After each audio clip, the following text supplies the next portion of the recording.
अखिल भारतीय भ्रष्टाचार निर्मूलन संघर्ष समितीची जिल्हा आढावा बैठक संपन्न। याबाबत अधिक वृत्त असे की अखिल भारतीय भ्रष्टाचार निर्मूलन संघर्ष समितीचे राष्ट्रीय अध्यक्ष माननीय श्री प्रदीप पाटील बाबा खंडापूरकर यांच्या आदेशाने आज दिनांक 2 जानेवारी 2024 रोजी दुपारी 3 वाजता सदर बैठक घेण्यात आली। धुळे शहरातील प्रभाग क्रमांक 1 मधील वलवाडी परिसरातील RR परदेशी प्रायमरी स्कूल धुळे या ठिकाणी धुळे जिल्ह्यातील पदाधिकाऱ्यांची आढावा बैठक घेण्यात आली। या बैठकीचे अध्यक्षस्थानी धुळे जिल्हा अध्यक्ष महिला विभाग श्रीमती प्रभाताई रामधार परदेशी यांनी भूषविले, तर कार्यक्रमाच्या प्रमुख अतिथी म्हणून राष्ट्रीय अध्यक्ष माननीय श्री प्रदीप पाटील बाबा खंडापूरकर, प्रदेश अध्यक्ष सैनिकी विभाग श्री उल्हासदादा पाटील, प्रदेश उपाध्यक्ष महिला विभाग प्राजक्ताताई देसले, प्रदेश अध्यक्ष निवड समिती श्री अनिलदादा देसले, प्रदेश कार्यकारिणी अध्यक्ष महिला विभाग सौ जोशीलाताई Pagariya, BRICS human right mission Jalgaon जिल्हा अध्यक्ष श्री राहुल पाटील हे होते। तर प्रमुख अतिथी म्हणून माननीय श्री प्रदीप पाटील बाबा खंडापूरकर यांनी आपले मनोगत व्यक्त केले। तर या कार्यक्रमाप्रसंगी या ठिकाणी संघटनेच्या माध्यमातून विविध राज्यात अखिल भारतीय भ्रष्टाचार निर्मूलन संघर्ष समितीच्या माध्यमातून नागरिक जनतेला न्याय देण्याचे कार्य सततचे चालू आहे। त्या अनुषंगाने आज बैठक घेण्यात आली। या कार्यक्रमाप्रसंगी अनेक पदाधिकाऱ्यांना या ठिकाणी पद नियुक्ती पत्र वाटप करण्यात आले, तर मोठ्या संख्येने या ठिकाणी पदाधिकारी उपस्थित होते।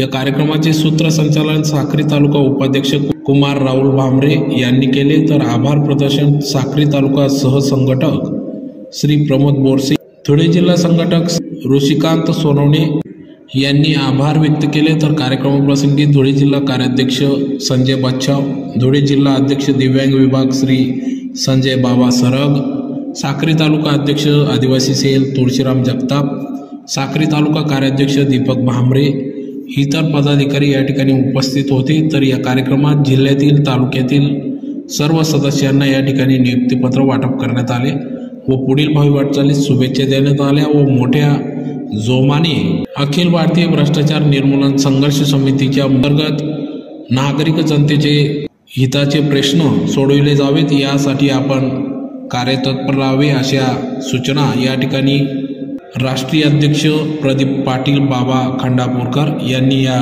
कार्यक्रमाप्रसंगी पदाधिकाऱ्यांना आवाहन केले।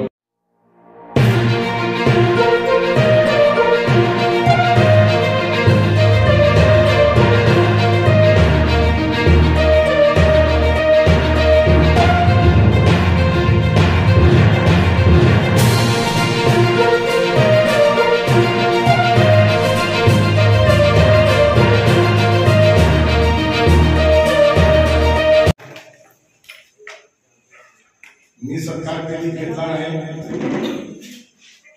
पण आपल्या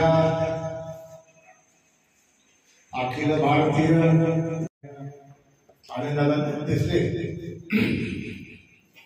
त्यांना परवाच संघटनेच्या कामाच्या ताणामुळे त्यांना अटॅक आला होता, ते सुखरूप असले म्हणून मी प्रथम त्यांचा सत्कार करून नंतर कार्यक्रम सुरू केला। जिल्हाध्यक्षा प्रभाताई परदेशी यांच्या अध्यक्षकारी होत आहे। बैठकीस प्रदेश निवड समिती अध्यक्ष अनिलदादा देसले, ज्याने आयुष्यातले 21 वर्ष या देशाच्या सेवेत घातले। मला कोण सांगू शकेल का की 6 महिने कोण जेवत नाही असा विषय कोण सांगू शकेल? बरोबर पण आवाज क्लिअर। तर 6 महिने कोण न जेवता कोण थांबू शकतं? ऐकलं कधी? उल्हास दादा पाटील आपल्या सैनिक विभागाचे राज्याध्यक्ष आहेत। ज्यांनी 2.5 वर्ष सियाचीनमध्ये मिलिटरीत काम केलेलं आहे, त्यांना 6-6 महिने जीवन मिळत नाही. आपल्याला आश्चर्य वाटेल, हा काय प्रकार आहे? त्या ठिकाणी आपण जीवू शकत नाही. पूर्ण यांचं घर बरबाद असतं. अचानक बर्फ कोसळतो आणि यांचं घर डुबलं जातं. अशा पद्धतीने 2.5 वर्ष सियाचीनमध्ये आणि 21 वर्ष देशसेवेत काम केलेले आमचे उल्हासदादा, जळगाव जिल्हा ब्रिक्सचे अध्यक्ष राहुल पाटील, महाराष्ट्र प्रदेश मुख्य कार्यकारी अध्यक्षा माझी कन्या जोशीला ताई, प्रदेश उपाध्यक्षा माझी कन्या प्राजक्ता, कन्या सोनालीताई, संगीताताई, सोनारताई, उपस्थित सर्व या कार्यक्रमास आलेले माझे मुलं आणि मुली, आज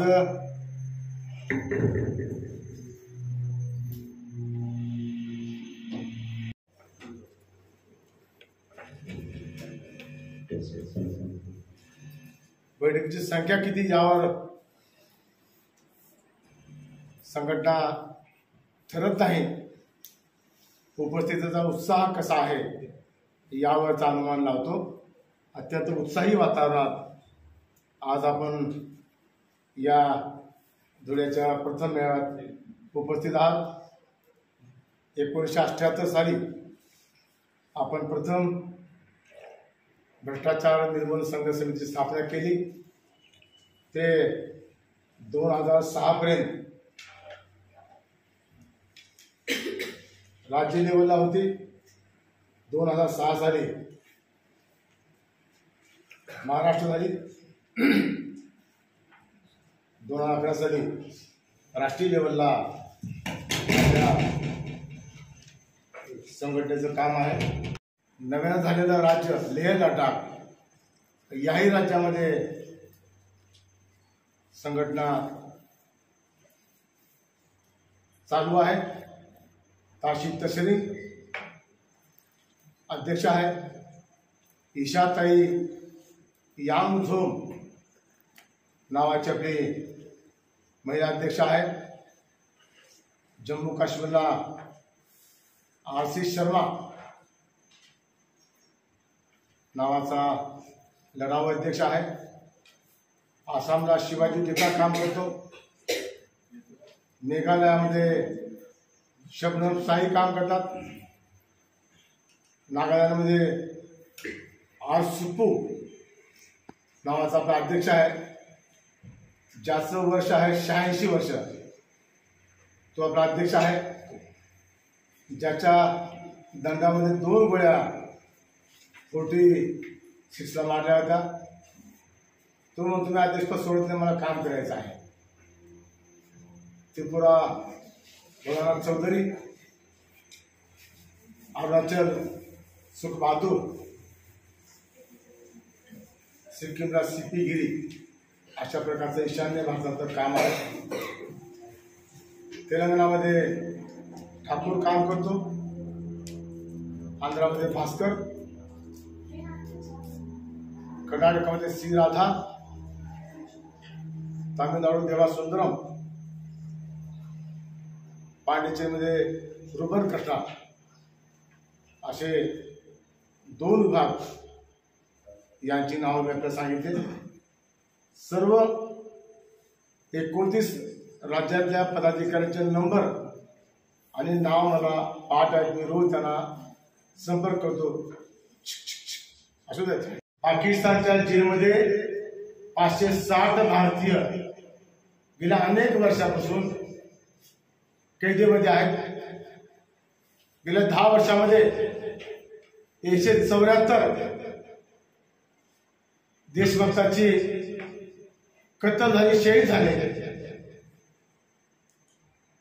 आणि गेल्या 10 वर्षामध्ये 72 देशभक्त सुटली गेली. तुम्हाला प्रश्न उपस्थित होईल की तिथं का गेले, काही गोपनीय गोष्टी आहेत त्याबाबत या ठिकाणी बोलणार नाही, पण एक सांगतो चालला त्या मेजरला सुंदर अशी पत्नी, सुंदर असे 2 मुलं होते. तो घराच्या बाहेर चालला, त्याच्या वॉकी टाकीमध्ये सायरनचा आवाज आला. त्यांनी कंट्रोलला फोन केला, कोण बोलत नाही, सायरनचा आवाज काय येतो. त्यांनी चेक केलं, त्याला सांगितलं मेजर तुमच्या घरून हा आवाज येतो. हा घरी गेला, खिडकीला ऐकायला मधून आवाज आला. त्याची पत्नी फोन करते, माझा नवरा चाललेला आहे, त्याला शूट करा. या ठिकाणी कोणी हुकली, पुढे शूट करा, असे 10 पॉइंट दिले. मी तेव्हा दरवाजा तोडून तो आरामध्ये आणि विचारतो तू कोण आहेस, तू माझी बायको आहेस, पण तू कोण आहेस. ती म्हणजे भारतातली आहे, मी हिंदू आहे आणि तुम्हाला खलास करण्यासाठी मी तुमच्याबरोबर लग्न केलं. मग तो मला माफी माग, ते मला माफी मागत नाही आणि त्यानं तलवार घेतली आणि बायकोचं नरड तोडून टाकलं, कापून टाकलं. पण तिनं माफी मागितली नाही. अशी शूरवीर या देशातले लोक आहेत. मागे कॅप्टन कृष्णकांत कुलकर्णी नावाचे कॅप्टन कारगिलमध्ये शहीद झाले, त्यांचा अंत्यविधी होता. आम्ही वाट बघत होतो की दादा येतील आणि नियुक्त्या करतील. आज योगायोगाने नवीन वर्षात नियुक्त्या योग्य अशा नियुक्त्या आज आपण केलेल्या आहे. तसेच आपले राष्ट्रीय अध्यक्ष आदरणीय बाबांनी जे आज आपल्याला एक अजून ताकद आपल्याला जोडून दिलेली अखिल भारतीय भ्रष्टाचार निर्मूलन संघर्ष समितीतर्फे, जेणेकरून अनेक महिलांवर आणि विविध क्षेत्रातील लोकांवर, गोरगरीब असतील, ग्रामीण असतील, प्रत्येक ठिकाणी महिला असेल, पुरुष असेल, त्यांची लूट मोठ्या प्रमाणात होत असते. तर आज आपण एकत्र येऊन आज आपण कमीत कमी आज ही आपण फक्त आढावा बैठक घेतली होती आणि इथे सर्व पदाधिकारीच आहे. तर आज आपण कोणाला बोलवलेलं नाही, इथे पदाधिकाऱ्यांचीच नियुक्ती वेगवेगळ्या विभागाची, तालुक्याची झालेली आहे आणि ती सुयोग झालेली आहे. तर ही एक आज मोठी ताकद आपल्याकडे, दादांच्या पाठीशी आपण उभी करू आणि ज्या दादाने आज आपल्यावर विश्वास केलेला आहे त्या विश्वासाला आपण सार्थक करणार आहे. तसेच विविध भागात जाऊन आपण पुन्हा आपल्या स्तरावर एक चांगली मीटिंग घेऊ आणि त्या मीटिंगचा सदुपयोग म्हणजे तिथे कोणत्या प्रकारे आपण नियोजन करणार आहे आणि त्या नियोजनाच्या पद्धतीने ग्रामीणचे बंधू, काही मोठं प्रकरण असेल तर आज इथे जे सर्व आपले बंधू बसलेले आणि सर्व विविध भागातील आपण महिला बोलवले यांना एकत्र घेऊन मोठं एक असं जनतेसाठी मोठे संघर्ष करू, जेणेकरून आपली ताकद अखिल भारतीय भ्रष्टाचार निर्मूलन संघर्ष समितीची ताकद आपण येत्या काळात दादांच्या वतीने मार्गदर्शनाखाली आपण दाखवून देऊ आणि लोकांचे चांगले प्रश्न मोठ्या प्रमाणात सोडवू अशी आज आपण दादांना गवाही देतो. आणि दादांनी जो आपल्यावर विश्वास केलेला आहे त्याला आपण सार्थक करू. तसेच आपण अनेक प्रश्न आपल्याकडे येत असतात, त्या ते प्रश्न मार्गी लावू. आता आपल्याकडे दादांनी जरी हा भ्रष्टाचार निर्मूलन संघर्ष समिती असेल, पण धुळे शहरात जे लोकांच्या मोठ्या प्रमाणात घरपट्टी संदर्भात अनेक दिवसापासून अनेक संघटना त्याच्यावर मार्ग काढण्याचा प्रयत्न करते, तेही होते. तरी दादा तुमच्या आदेशाने आम्ही असं सांगतो की लवकरच आम्ही सर्व मिळून धुळे ग्रामीण आणि धुळे शहराच्या सर्व महिला भगिनी आणि आमचे बंधू यांच्या सहकार्याने एक मोठं आंदोलन आपण घरपट्टी संदर्भात करणार आहे जेणेकरून गोरगरीब जनतेला आणि सर्वसामान्यांना जो मोठा विळखा यांनी महानगरपालिकेने लावलेला आहे तो दादा तुमच्या आदेशाने आम्ही मोडण्याचा प्रयत्न करणार आहे. आणि हा एक खूप गंभीर प्रश्न आहे, कारण की त्यांनी 11 गाव जे ऍड झाले त्याच्या कोणत्याही प्रकारची त्यांनी सुविधा दिलेली नाही. अनेक 40 वर्षापासून 30-35 वर्ष आम्हाला समज आली तेव्हापासून आम्ही सुद्धा बघतोय, पण कुठेच सुविधा नसताना भरघोसपणे असा निधी लुटायचा काम महानगरपालिका करते. त्यांना आपण सर्व एकत्र जाऊन एक दणका देऊ अखिल भारतीय संघर्ष समितीच्या वतीने असं मी जाहीर करते. आणि दादांच्या संमतीने आपल्याला भरपूर वेळ झालेला आहे. आपलं बोलणं संपवते. जय हिंद, जय भारत.